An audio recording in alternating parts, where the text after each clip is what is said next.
Well, this became a bit of a multitasking expedition all of a sudden. Oh, actually, well, not... I guess not so much, huh? But we did end up picking up Karth's tangent at the same time as pursuing missions. I might go on a bit of a world tour of anyone I can to sort of follow their paths while we're here, too. This circle office? Yep.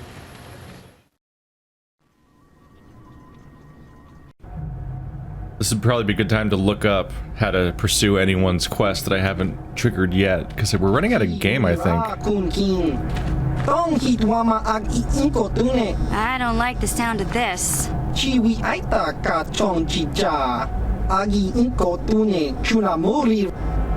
What kind of mistake?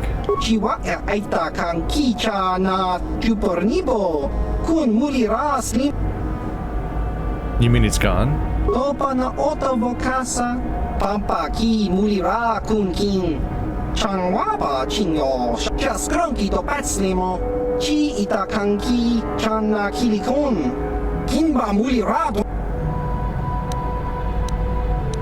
I have to go after him.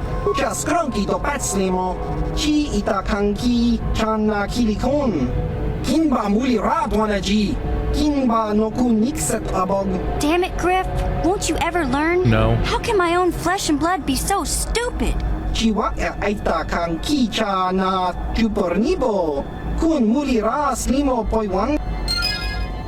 Goodbye and sorry. Where did he go, though? Shit, where did he say? Did they say where he went? Hey there. What can I do for you? I want to talk to you about your brother. I want to thank you for helping me with Griff. You did everything you could for my brother. More than most people would have. I know it might look like it didn't make any difference in the end. Griff's in debt and on the run like usual. But at least I know we tried to help him.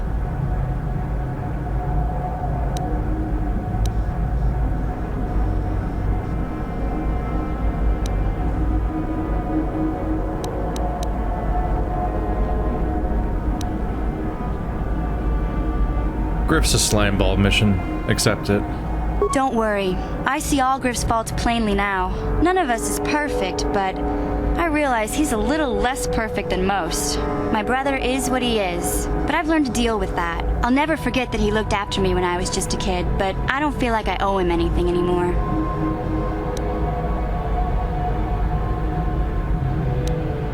So you're okay? I've made my peace with Griff and what he means to me. If he ever shows up again, I'll deal with him. But I'm not going to dwell on my brother anymore. It's time to move forward. So, is there anything else you need? No. Never mind. Okay, have it your way. So it sounds like that's the end. She's grown past Griff. This is a... Tatooine is dense with story moments, isn't it? Like, it seems like every character has a trigger here somewhere. Maybe I just need to walk around with every person one by one. What do you need? Do you want to talk? Talk about what? The only thing I want to do right now is find Dustil. If he's alive, there's just nothing else I want to think about. I'll understand if we can't look for him right now, but if we could, it would be a huge load off my mind. Well, it is where we're going next. So at least there's that. After Manan. So mission's quest sounds done. Bastila's seemed done. Karth's on pause. Canderous, Zalbar, I think, is done.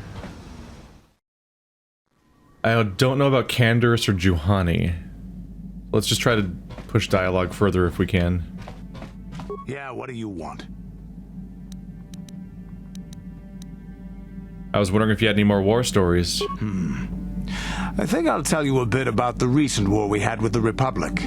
That might be more familiar to you. The one where Jedi Revan beat my people. We started by conquering worlds outside the Republic. We did it quietly so the Republic wouldn't really know what was going on until it was too late. When we finally did hit the Republic worlds, they had no idea we were coming. We came in through 3 invasion corridors in adjacent sectors. Anyone who put up a fight, or wouldn't fight, was crushed. We raised whole worlds trying to provoke the Republic into fighting us. I don't particularly enjoy wiping out worlds for its own sake, but the cowardly tactics the Republic defenders used left us little choice. What do you mean? Hiding in the homes of civilians, using families as shields, thinking we would not use appropriate force on their bases inside major cities. They underestimated our resolve, and what measures are acceptable in war. Those who cannot defend themselves should not be around those who can in battle. If annihilating a city is the kind of power it takes to overwhelm a Republic shield device, then that's what we did. Necessary force to destroy all opposition. Interesting. That's how the rebellion fights. Like, but the rebellion uses guerrilla tactics because they're a rebellion. It's weird that the Republic has to do the same thing. You'd think that they'd be meeting on equal footing in a battlefield, but I guess maybe the Republic just wasn't sending the troops in, so whatever poor resistance force was sitting around had to use different tactics than you normally would during war.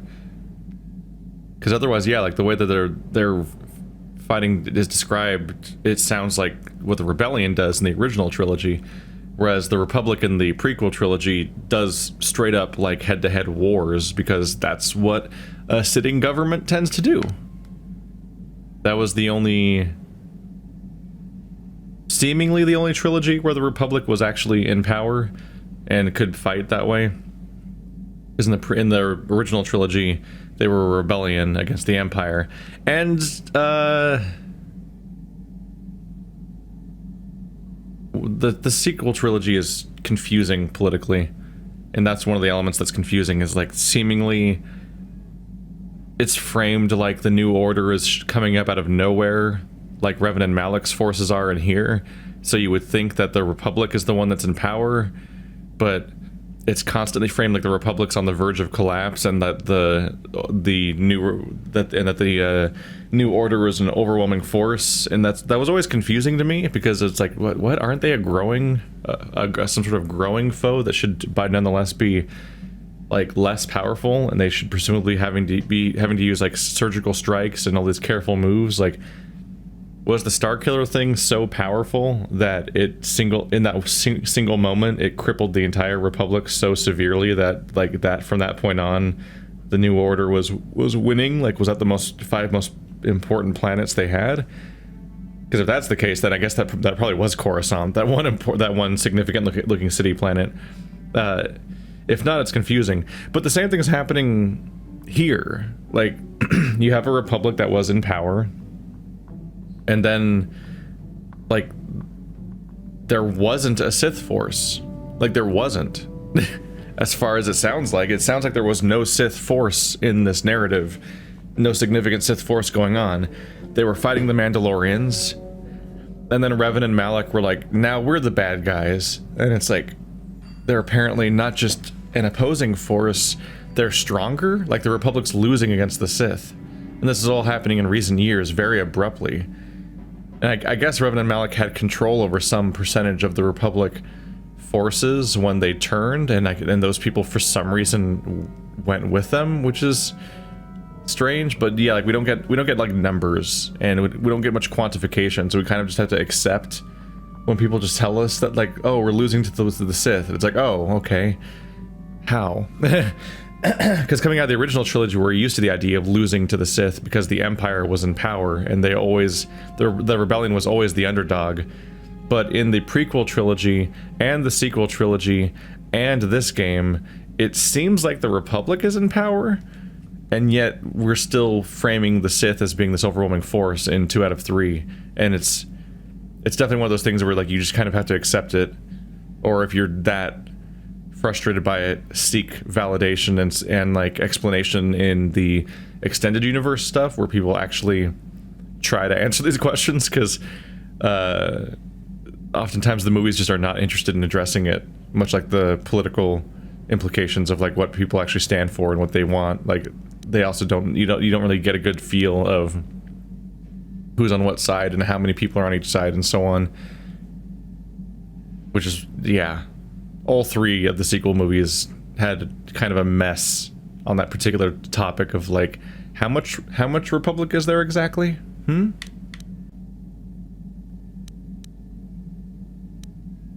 But killing people is wrong.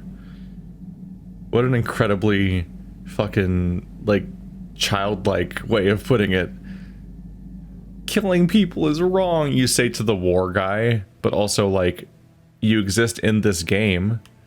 That's all we've done. We kill people as a primary action besides talking to people. It's like a 50-50 split of like time spent talking and time spent killing. Like, we kill people so much. Like, we are not turning the other cheek. We are not like the wise sage Jedi that uses their light side powers to find a better way. In fact, it's kind of a frustration is that like there's always like, oh, we're the good guys and they're the bad guys and we're fundamentally different in some way. But like in every thing that shows Jedi, you pretty much constantly have the Jedi mass slaughtering people, but like they're the good guys and stuff. I think that's why the stupid battle droids were so heavily used, in particular in like Phantom Menace and so on, is that like if you have a bunch of Jedi fighting on if you have a bunch of droids fighting on the enemy team, then you get to have a bunch of cool whippity wappity Jedi battles, but you don't have to constantly grapple with the body count the Jedi are tolling up in pursuit of the light side. But this game doesn't really have those kinds of qualms. You could have found another way. I have no time or patience for cowards. They deserve to be hunted down and exterminated like vermin. There was no honor in wiping them out like rats. But some of your forces did redeem the Republic in our eyes, especially later. How did they redeem themselves? Later, when Revan had joined the war. But we'll get back to that. We've wasted too much time already. Is there something else you want to know? We have not wasted too much time. We really can. Your choice. We really can just sit here and talk. It's fine. You just stand here most of the time. I don't really even take you with me. Yeah, what do you want? Tell me more about the Mandalorian Wars. We fought against the Republic forces for some time, over the course of many battles. At the start, they were not much of a threat to speak of. But once the Jedi Revan took charge, things began to turn against us. The Republic fleets began to use more than just basic tactics. Feints, counterattacks, mass deceptions. Revan was a genius on the field. Revan abandoned worlds of their defenders so that others would be too fortified to strike, and was willing to make sacrifices in order to advance goals. And in the end, Revan proved too much for us. So he was ruthless in the same way that brain scan test thing was telling us. So this is also us verifying, like, I can just exit the conversation and then start a new one over and over again, it looks like. At least with some characters. I think some characters have different triggers and so on, but I gotta shake myself free of the way that Mass Effect has trained me to talk to my NPCs, and Dragon Age has trained me. Because they kind of encourage this pattern where you would go on an expedition to a noteworthy major location, and you would probably do that entire place in one go, all of its side quests and its main quests in one continuous trip with no return to your camp or the Normandy, because really it just didn't usually make that much sense to leave. Like the way those missions were framed, you always felt like you're in the middle of something. And so what they would do is they would dice up Garrus or Leliana's backstory, lore dumps / comedy interactions, or whatever they were going for, into chunks. And they would essentially have that conversation, like each time you made a major story progression beat, you would then talk to all your NPCs, and suddenly they'd have like one more slice available that was exactly that, like 1/5 of a game's worth of story, and then they'd go on pause until you did the next story beat. Was kind of how the rhythm seemed to go for a while, and it bounced around a little bit. Like Dragon Age Inquisition had such a less clear delineation of what the major places were, and it had so many companions around one of the biggest, no, probably the biggest like main party location ever, the Inquisition headquarters. So that one was definitely just like a grab bag of just running around constantly, and it was my favorite part of the game. Its main story wasn't great, and its combat was pretty alright, except for when the AI would contradict you. but it's like MMORPG style world quest design was disappointing and time wasting, and the game was way too long for what it was going for. Like, it kind of wasted a lot of your time. But man, that massive Inquisition headquarters full of NPCs that all have things going on and all these cool interactions, it was like one of the better executions of what BioWare's been going for years. But yeah, in this game we have a pretty small standard ship and 9 companions and a relatively small number of planets that the storyline is split between, especially since so much of the story happens on Terrace and Tatooine before we get to the free roaming section where you would think about how to handle these storylines. That like now we have to like kind of brute force it and just sort of talk to the same people over and over again and fully exhaust their dialogue, because it's not really, there isn't really a natural pace for this. Like they clearly imply a kind of natural pace because they keep cutting you off and be like, we wasted enough time, and they want to exit the conversation, but that whatever pace they were going for doesn't seem to work, because I've made a point to talk to every NPC, every planet, and also sometimes during interims, like once or twice per planet, I kind of come by and talk to everyone again, and I'm still behind on dialogue somehow. And yet they're cutting me off like they don't want to keep talking, as if to imply I'm supposed to come back later, but it's like there's no later, man. Like the game doesn't parse. The two things don't line up. If Revan had not stopped you, someone else would have. There was no one else. The entire Republic had committed its forces behind Revan. The Sith had retreated back to their empire, and there were none else strong enough to challenge us. It looked like the entire galaxy was within our grasp. I still remember that final battle in the skies above Malachor 5. The two fleets filling the space around it, outshining the stars. What happened in the battle? It was not your ships or your men or your vaunted fight for freedom that won this, the final battle of the war. It was by the actions of one person, the Jedi Revan, that you prevailed. His strategies and tactics defeated the best of us. Even Mandalore himself was taken aback by the ferocity of his attacks, the tenacity of his defenses, and the subtleties of his plans. He fought us to a standstill and then began pushing back. We really didn't have a chance.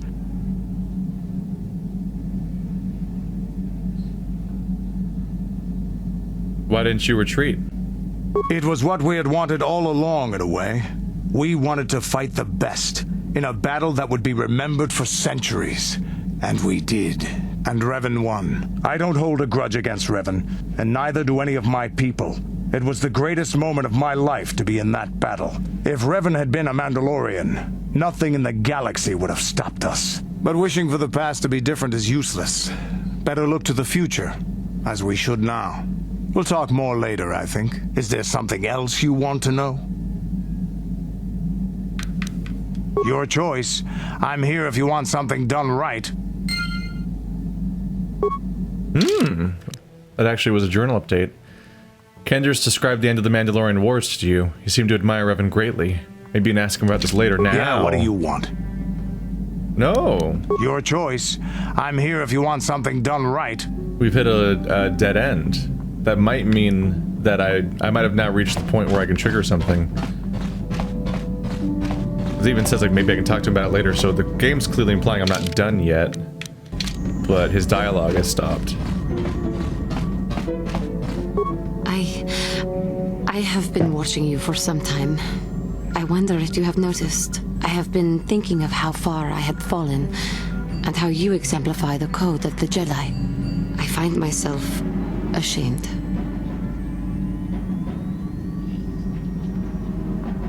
Ashamed? That I had so easily fallen to the dark side, that I could convince myself that by injuring my master, I became a great force of evil in the galaxy, for my pride, my hubris, for the inner rage that all of my species feels. Sometimes I wish that I had not been born this way. You cannot change how you were born. I am sorry. I start to talk thinking about how you stay strong to the path of virtue and justice, And I find myself whining again about my own inadequacies. The Council would be proud to see that you had learned your lessons so well.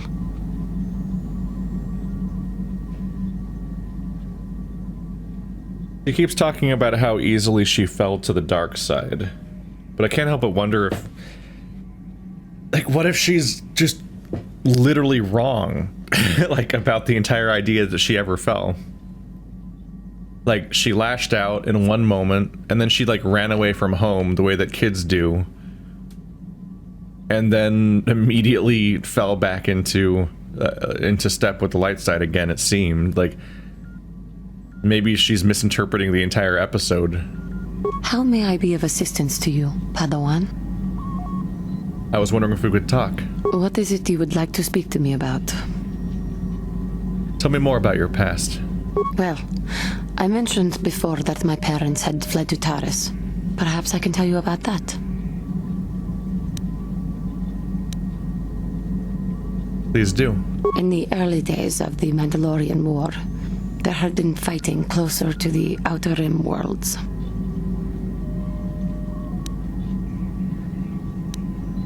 Your people were in that region? Cathar was there, yes. My people had a great reputation as warriors, and that appealed to the Mandalore version of honor. They sought to test themselves against us, I think. Test themselves by bombing our world, slaughtering my people while they slept or while they ran.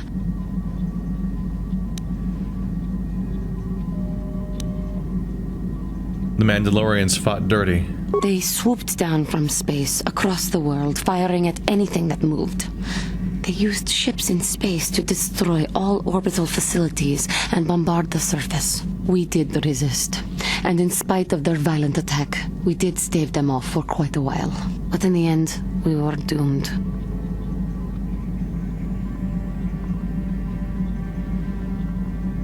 Why did the Republic not help you? We were not members of the Republic. Cathar was beyond the edge of the Republic, in the Outer Rim. And besides, they could not have known. Our interstellar communications were the first things the Mandalores hit. All other short-range communicators were jammed. We were on our own. We knew what was coming. We had fought the Mandalorians in the first war against Exar Kun and the Sith. We knew there would be no mercy for us. The most we could do was pack the few of our people who survived onto what few ships remained and send them off into space as fast as they could. Most did not make it. What about your family? My parents carried me as a baby with them and were lucky enough to escape. They fled as far as they were able and eventually settled on Taris. They could stand running no further, I think. But Taris was a horrible choice. Dominated by humans, intolerant of other species, it made everyday life unnecessarily hard.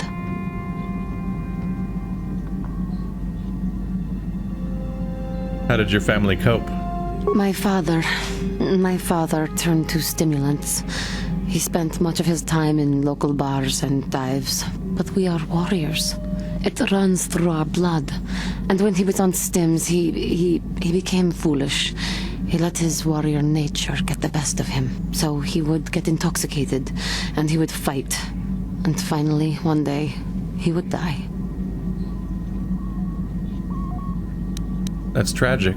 I don't need your sarcasm or your pity.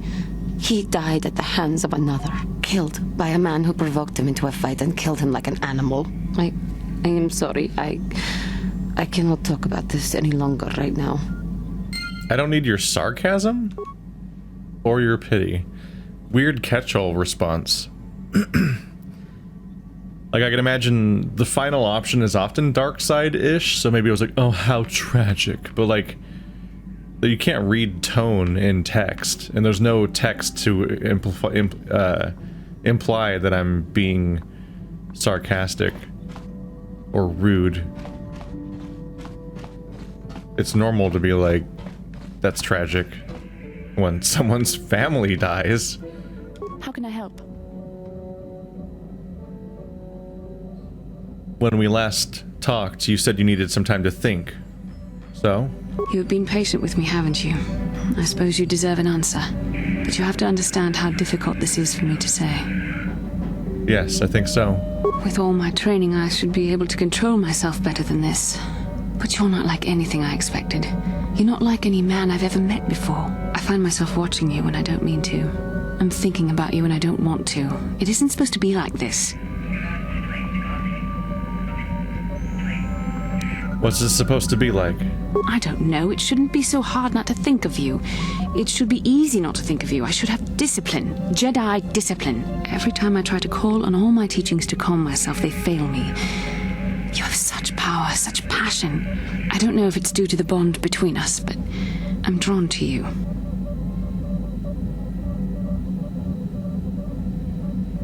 Are you interested in me? Or in my ability to use the Force? The Force is a part of you, as is your power. But that's not what attracted me to you. It's more than that. Maybe it's the bond we share. It gives us a certain intimacy. If I could, I would return to Tatooine. I need to be away from this bond of ours. I need to weaken it. I need to be anywhere but near you. But Malak must be stopped. My own feelings are nothing when compared to that. Yet I know this could affect the sake of our mission if it's not resolved. I can't let that happen.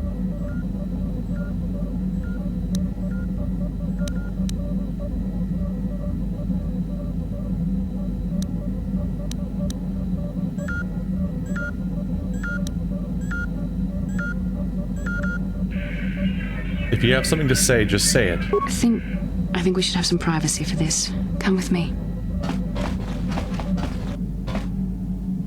You're stronger than I am, and there's no point in telling me otherwise. You will be a great Jedi, I think. I hope. In some ways you make me feel weak, like I'm caught up in the wake of our destiny. But at the same time you make me feel stronger, more alive. And I feel more alive when I'm with you. I realize now these feelings are part of the bond we share. The Jedi Council surely realized this. They knew my loyalty to the doctrines of our order would be tested on this mission. By facing and overcoming my feelings for you, I've learned a valuable lesson about control and the dangers of emotion. This is an important step in understanding the Force. I'm sorry if this is not what you wanted to hear, but I felt that it was important you know our infatuation was nothing more than a result of our powerful bond.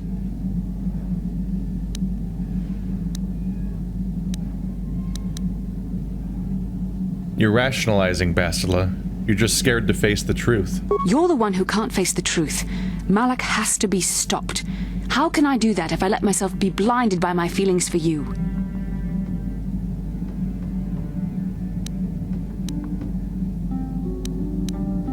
I'm going to stop Malak, Bastila, but I want to do it with you by my side. You mean it, don't you? But how can I be sure you're not making a mistake? I have to resist. I have to be strong for both of us.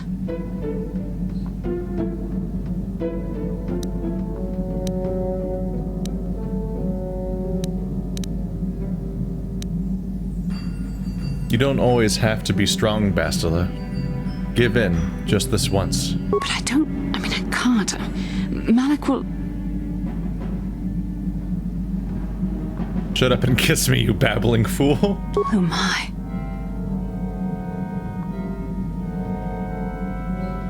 We shouldn't have done that. It was wrong. The Jedi are not allowed to fall in love.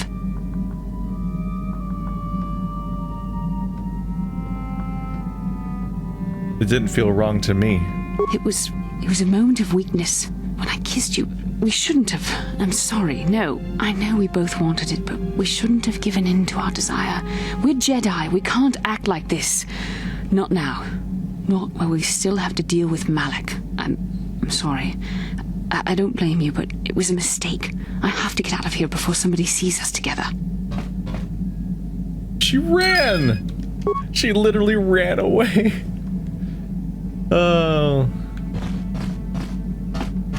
It's not an amazingly written romance, but I think it is bordering on canon.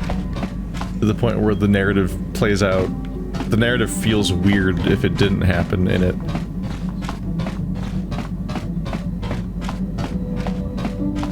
How can I help? I want to talk to you about what happened between us. We've already been over this. It was a moment of weakness, a stumble brought on by unbridled passions. but my emotions are firmly in check once more. We need to stay focused on stopping Darth Malak, and I want the others to stay focused as well. I don't want them to get suspicious and start gossiping about our little encounter. So until our mission is over, we need to act with discretion. We shouldn't speak of this anymore. Not until Malak is defeated. Is that what's gonna happen? How can I help? Then I suggest we move on.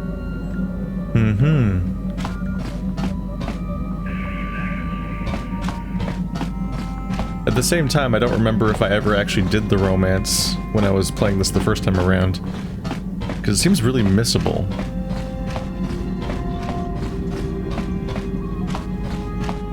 How may I be of assistance to you, Padawan?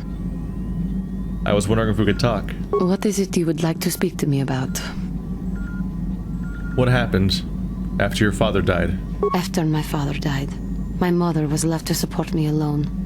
A single non-human woman, living in one of the worst, most violent slums on Taris. It was not easy for her. What happened? When my father was killed, it seemed that something in her began to die as well. She worked as hard as she was able. But over time, she began to waste away. I later learned that she was unable to get enough money to feed both of us, and had to start borrowing from the exchange, a band of cutthroats and smugglers. But even that was not enough. She hid what she was doing from me. She gave most of her food to me so that I would be strong, but she herself was suffering deeply from it. In the end, she could go on no longer, and collapsed at the cantina where she worked one day. Brutal. She even worked at a place that served food while starving. Did she die? She never recovered. There was nothing really that I could do for her. She left me no money, and no doctor would see her without being paid first. I sat by her bed for days as she lay there dying. I never want that to happen to someone I care about ever again. But there was still the money she had borrowed. She had never paid it back and made no provisions for her death. You must understand. The exchange is brutal. They care nothing for the life of a sentient being. They are the major suppliers of slaves on Taris. You were enslaved? They thought it would be appropriate that, with my mother owing them money, the debt should be passed on to me. And with no way to pay, they took me by force. You have no idea what it is like to be bound like a beast and treated as such. It was the worst time of my life. They treated me like livestock. They were waiting for a buyer to give them some credit for me when the Jedi came to fight the Mandalorians.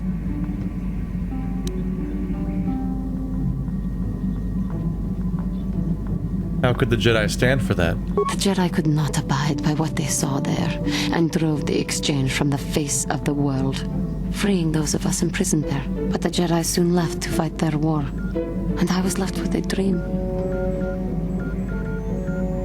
What was the dream? I swore that I would become a Jedi.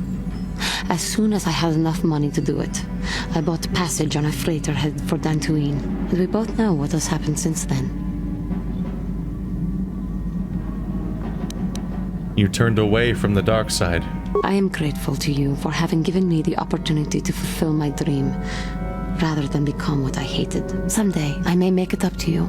But for now, let us keep on the task at hand. How may I be of assistance to you, Padawan? Oh, goddammit, I had a thought. Where'd it go?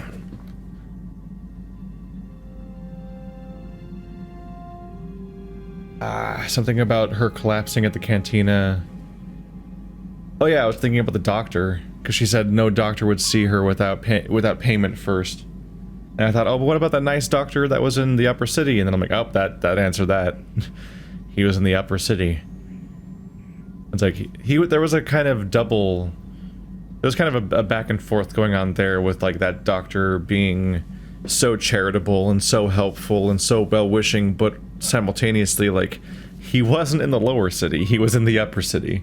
Like, he was hiding away in the privileged, safe part of the city, and he was being charitable in that context with those people where he was pretty safe, and he only had particular kinds of customers.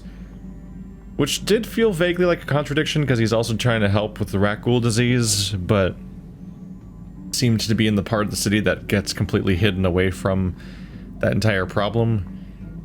I don't know.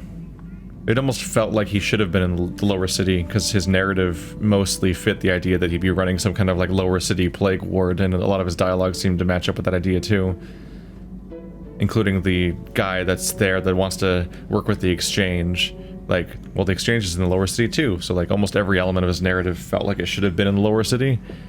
But maybe they wanted to introduce a healing character to help you out in the starting planet as soon as possible that can heal you back up. Although that's kind of redundant because going back to your base does that too, and you can do that from the map, so I guess not.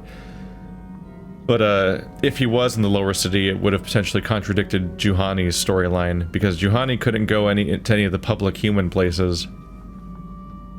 So she probably wouldn't know about or have access to or way of reaching the guy if he's in the upper city. Whereas if he's in the lower city, this stuff about her mother dying this way wouldn't feel right.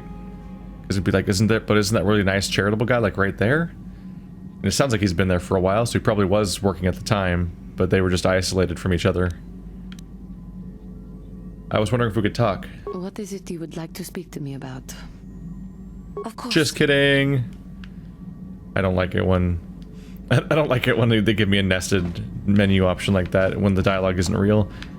I think Juhani does it, and I was gonna say I think Karth does it, but I don't think Karth does it either. He just always gives you pushback, but then talks. Most characters have a dialogue option that shows up whenever they have dialogue and then is just gone when they don't.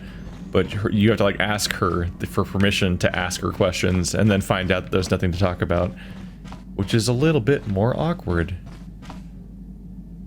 That's where mission is. So I've hit a dead end on HK-47 because I can't repair him. I have finished mission storyline. Canderous, I've hit the dialogue dead end, but have not encountered his mission yet. I'm kind of doing a roll call right now. T3M4 I don't think has anything, like even a character, so that's just off. Zalbar's, it seems to be completely tied to a planet, but I can double check him.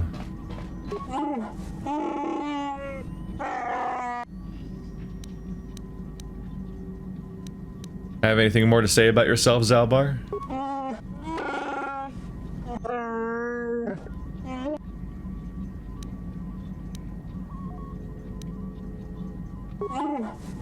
Yeah, so Zalbar, I think, is too closely tied to one of the main storylines, so I think that might just be all he gets.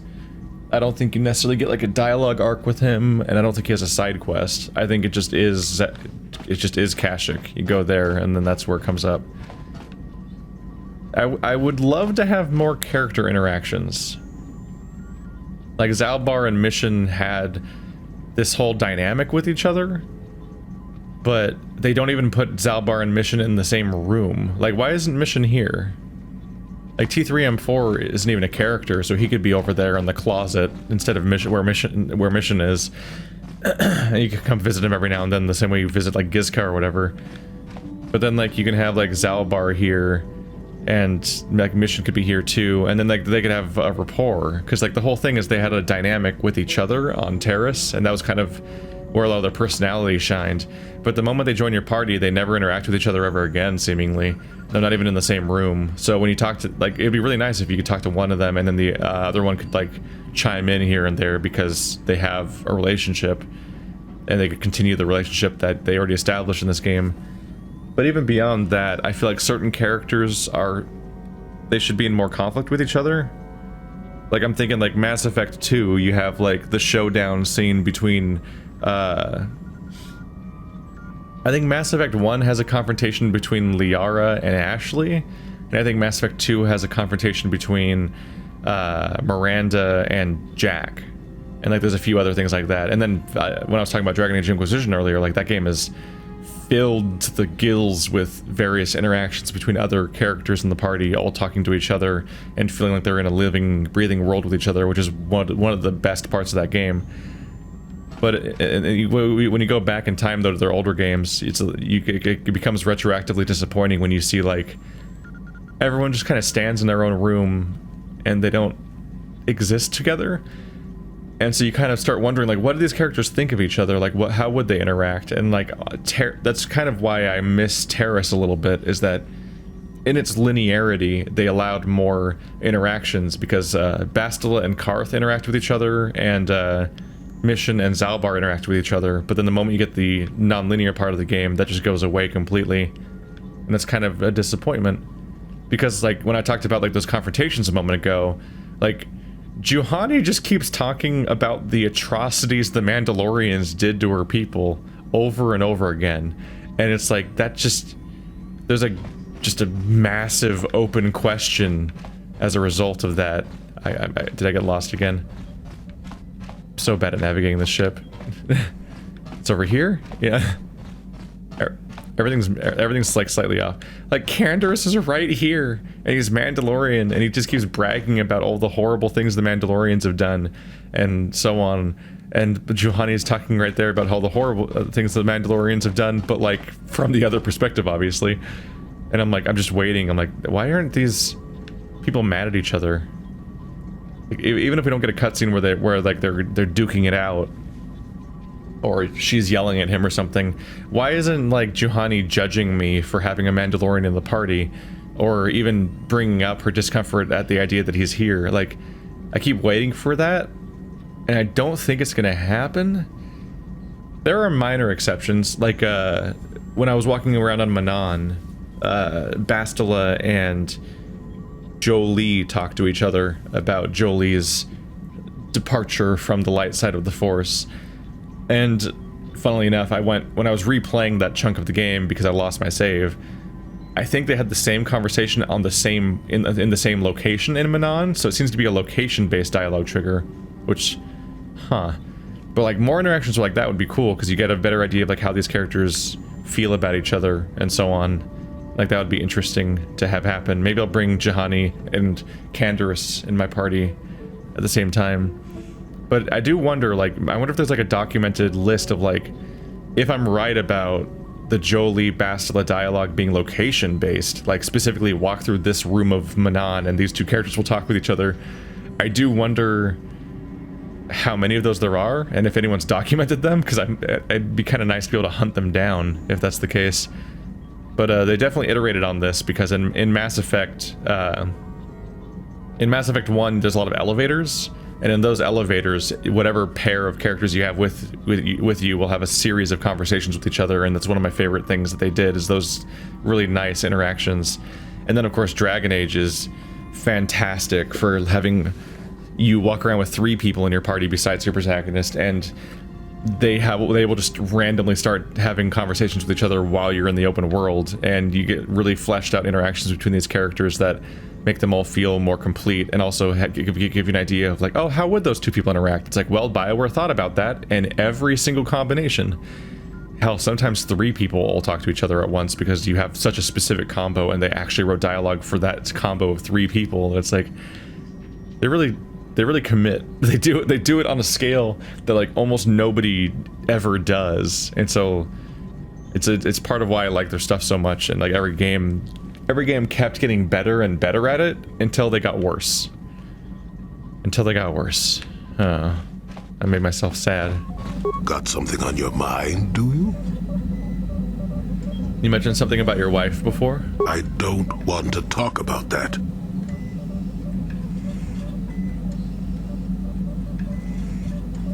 Sorry, maybe we can talk about it later. Maybe, but I doubt it. I'm made stubborn that way. Got something on your mind, do you? You mentioned something about your wife before? I don't mean to pry, but... Yes, you do. You may mean well enough, but my private affairs are just that. Private. Let me tell you something. Once you've lived as many years as I have, you'll have yourself a long, long list of memories. If you're lucky, most of them will be good. If you're not, some will be bad. If you're really unlucky, some will be so bad you never want to be reminded of them again, ever. You'll go far away, to a place that doesn't hold any memories at all. and there you'll be happy just to forget and be forgotten. There we go. That's his whole backstory then. So something bad happened with his wife. Like, I'm assuming her death. I don't think it was... No, that one guy said, I haven't seen you since your wife. We know that guy was talking to Karth, never mind. Karth also has a dead wife. Oh god. Fridges everywhere. But that's your backstory. It's like, he so desperately wanted to never be reminded of this tragedy that he went to... He cut off ties with everyone he's ever known and all locations he's ever known and just went to a completely foreign location and just went off to basically die in a hole. Except not die, because he's just going to keep living, but he's going to just vanish and be forgotten so that he can forget. Is that why you went to Kashyyyk? Partly, maybe. I doubt I could ever explain it to you fully, even if I wanted to. Let me ask you this. Have you ever been in love? Truly in love, I mean, and not simple infatuation. Well... Exactly. You're still at the beginning of your life. There will be women in your life, perhaps many women. But if you're fortunate, you'll find love once. The Jedi, with their damnable sense of over-caution, would tell you love is something to avoid. Thankfully, anyone who's even partially alive knows that's not true. That well is such a pregnant little pause, because he takes it to be me admitting that I haven't. But like, I think that Varlo and Bastila are supposed to actually like be in the middle of something real right now. Even though it's like, you know, if there's anything that BioWare handles in an iffy manner, it's probably romance. Garrus OTP, and then Garrus might be one of the only well-handled ones ever. I don't know. There's been I think I've done every single one in every single game at this point, and like a lot of them are really, They tried.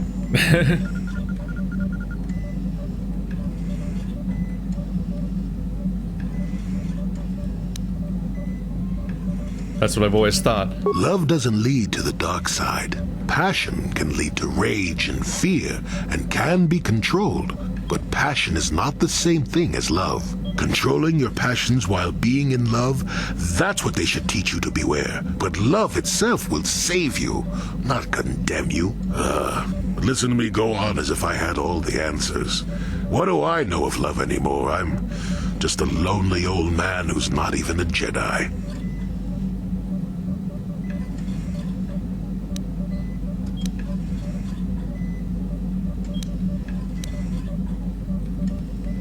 No, I want to hear what you have to say. You do you?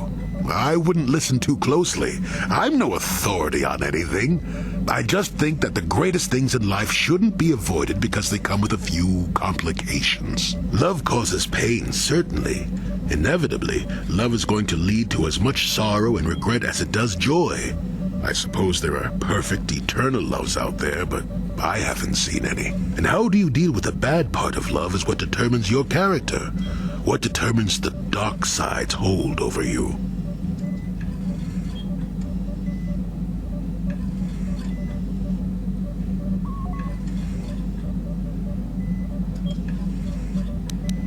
So what happened between you and your wife then? I haven't changed my mind. I'm still not going to talk about it. You go and find your own love if you want to know so badly. I'll tell you one thing. Sometimes, no matter how hard you try, you and the one you love simply aren't meant to be together. The trick is to know when that is. To know when it's time to fight and when it's time to part ways. There I go, waxing philosophical again. Somebody blast me already. Let's get going before I start talking in riddles, damn it. That kind of added detail there a little bit. The way he talks about it, it actually does sound like his wife's alive somewhere. I wonder if you can meet her or not. It sounds like, because he talks about like people not being meant for each other and knowing when to fight and when to leave. So maybe it really was just a split that hit him so hard. Got something on your mind, do you? Oh, I get it. Let's play with the old man's head, is it? He's half senile. He'll forget I said anything. Wait, what was this about anyway? Billy talked a little bit about his wife and why he didn't agree with the Jedi credo that love should be forbidden. He spoke of the Jedi with a great deal of bitterness, in fact. You might be able to ask him about it later, but once you've gained more experience. Once you gain more experience, just explicitly saying go level up. You've learned that after her father died, Juhani had been sold into slavery. When the Jedi came to Terrace, they freed her and the other slaves. As soon as she was able, she left to find the Jedi and train with them. That's what brought her to Tatooine. She may yet have more stories to tell. So you hit thresholds where I don't think it happens every time, but you eventually hit thresholds where it gives you like a quest update. Which I guess is that, I guess that's your prompt to think, oh, I can't continue this until I level up or something. That one even explicitly said, once I gain experience. So it seems that that's necessary. I'm about 7,000 away from level 16. How can I help? Then I suggest we move on. How can I help? That's not who I was trying to talk to. Then I suggest we... What do you need? Do you want to talk? Talk about what? The only thing I'll understand if we can't look. Yeah, no. I think we've done our duty and fully exhausted everything. I'll review the character list at the select screen. That's an easier way to summarize things. So you're at a dead end. You're at a dead end. You are you're not at a dead end, you're in the middle of a quest, but I can't do that till I get to Korriban. And then you are at a dead end from the get-go, because I can never pursue any of your story because I can't repair. That's unfortunate, because he's a cool character. You're at a dialogue dead end, you're at a dialogue dead end. I've resolved your entire quest, you're not a character, and I think we've resolved you. So yeah, I think I'm good. Let's try bringing these two out.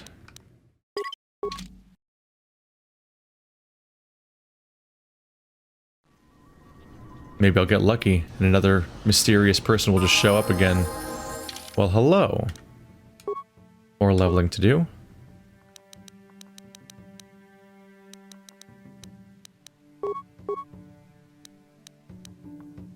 Everyone get night speed. Ow, ooh, attribute level.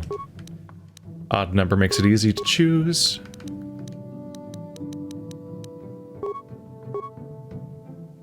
Master Force Jump and Master Sense. Good, right, because we're the same thing. Oh, level 3 dueling. Is that what I want to go for?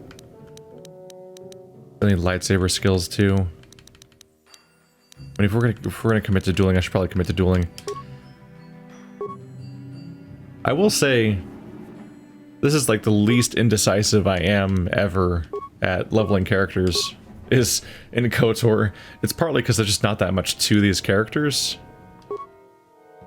I guess, like, combat is also really kind of, people get, like, one ability that they spam, or they just auto-attack. And that's most of combat, unless they're a Jedi, and they have some buffs to throw out, and then they just auto-attack, or use their one ability.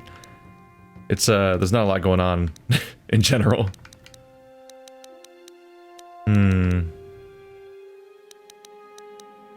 Maybe the implant, or maybe power level 3. It's always -3, though. Only +2 damage, maybe the implant.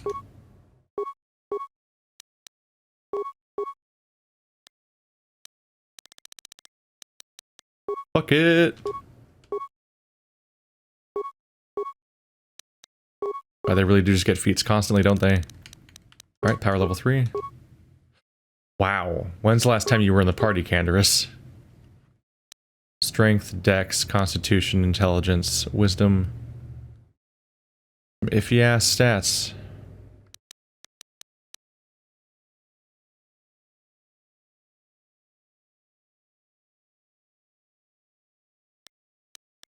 I don't know, do I want you to be a melee character or not? Maybe. I don't know, he's the only character that specializes in strength. I don't know what to do with Canderous. But I've already given him improved power blast, and he specializes in... No, let's not give him strength. I needed to make this choice much sooner if I was going to go in that direction. It sucks that he specializes in heavy weapons and power blast and like gun skills, and then they give him all the strength, because like you just have to like put him in a different direction, which I could have done, but I had to make the choice much sooner. I guess I'll give him another dex. Try to fix him a little bit.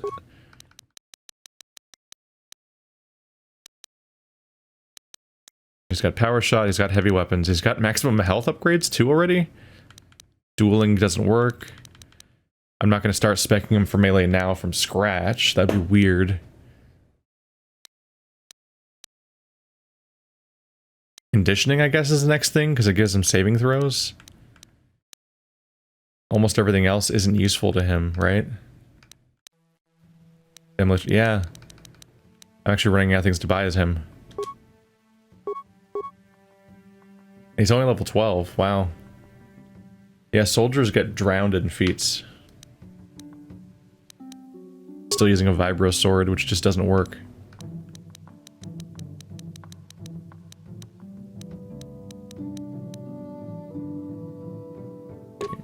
Light repeating weapon. It's not a light one, it's probably not amazing. Like, that is what he specializes in, right? Yeah, heavy weapons. Plus 2 damage, plus 1 attack. That's 1 to 8, not amazing. I wish I could sort by category. I have no idea how many heavy weapons I have. Seems like a rare category, though. I think that's the only one I have. Somebody has Ordo's repeating blaster. But funnily enough, I think that might count as a... I think Ordo's repeating blaster might count as a ranged, like as a rifle, not a heavy weapon. Making this only more confusing. That's the dex implant I want my protagonist to wear. But he needs level 3? Level 3 implant. Can't even wear level 2. Can I wear level 2s? What am I highlighting right now? There it is.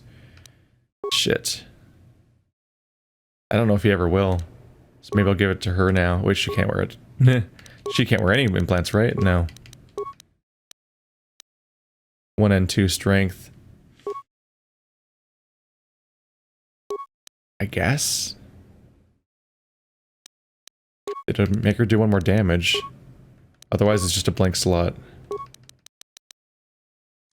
Dark Jedi Master Robe. Little torn there. I mean, a little awkward to dress her in a dark robe given her backstory, but it is better.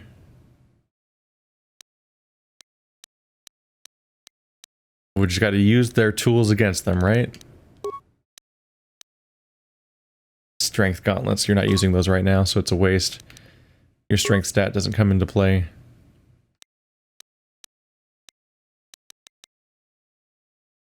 Yeah, I don't have a lot of characters that can use this.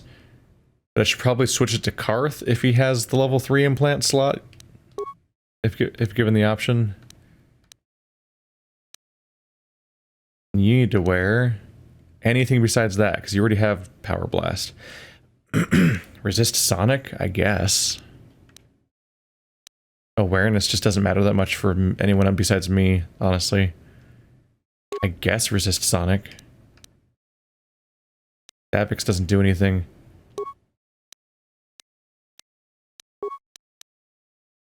He has a dexterity of +2.